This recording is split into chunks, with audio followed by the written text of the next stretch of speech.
ఈ మధ్య కొన్ని గురుకుల పాఠశాలల్లో, కస్తూర్బా స్కూళ్ళల్లో కొన్ని సంఘటనలు జరగడం కలిసివేస్తుంది. ఏంటంటే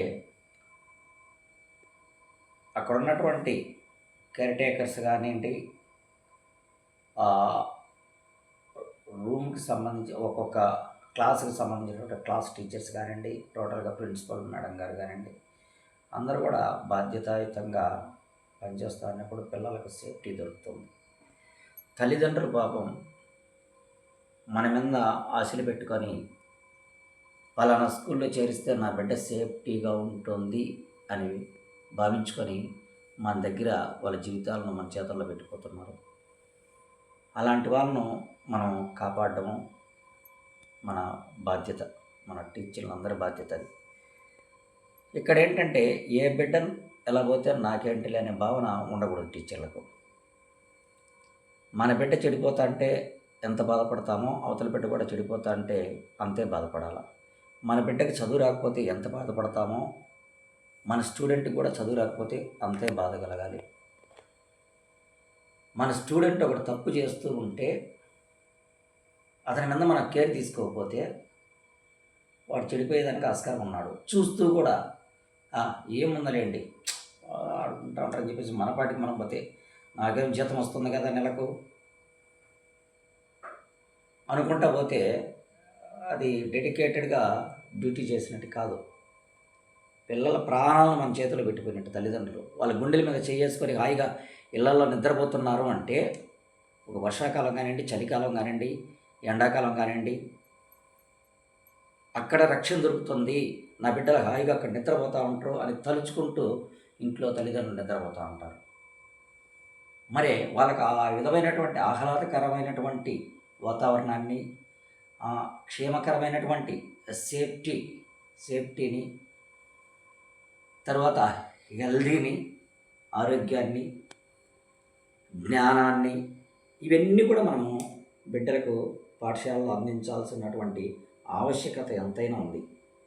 అతనెవరో నారాయణరావు గారే ఏదో దాని వెనక ముందు ఇష్యూస్ ఏమున్నాయో కానివ్వండి, అతను 3 times 4 times బండిలో తీసుకెళ్ళాడు వాళ్ళ తాతయ్య అని చెప్తున్నారు అక్కడ ఉన్నటువంటి మేడం గారు. అది నిర్ధారణ చేసుకొని పంపుతున్నారా లేదా?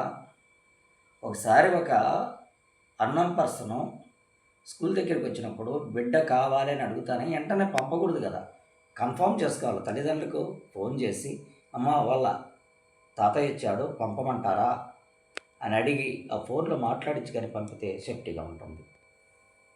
తర్వాత బిడ్డలది తెలిసి తెలియని వయసు, కౌమార దశ కాబట్టి వాళ్ళకు తప్పేది ఒప్పేది అనేది తెలియదు.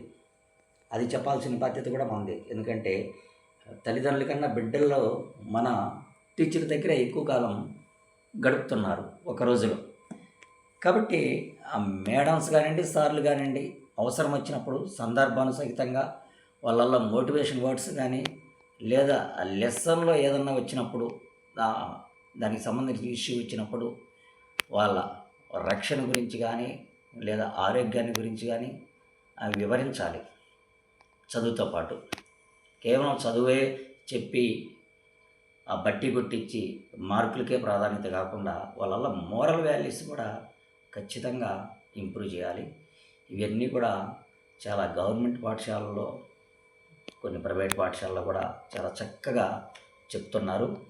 కానీ అలాంటి ఇన్సిడెంట్లు బిడ్డల్ని తీసుకుపోవడము, పరాయాళ్ళతో నుంచి అక్కడెక్కడో మామిడి తోటలో ఆ అమ్మాయి ఏరే వాళ్ళ కంటపడ్డము అనేది చాలా దారుణమైనటువంటి విషయం.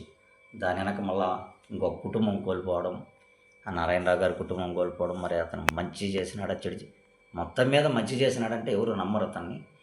ఆ విధంగా ఆడపిల్లని తీసుకుపోయి అత్యాచారం చేసినాడు అనేదానికి ఆధారాలు ఉన్నాయో లేవో ఇవి పోలీసులు నిర్ధారించాలి.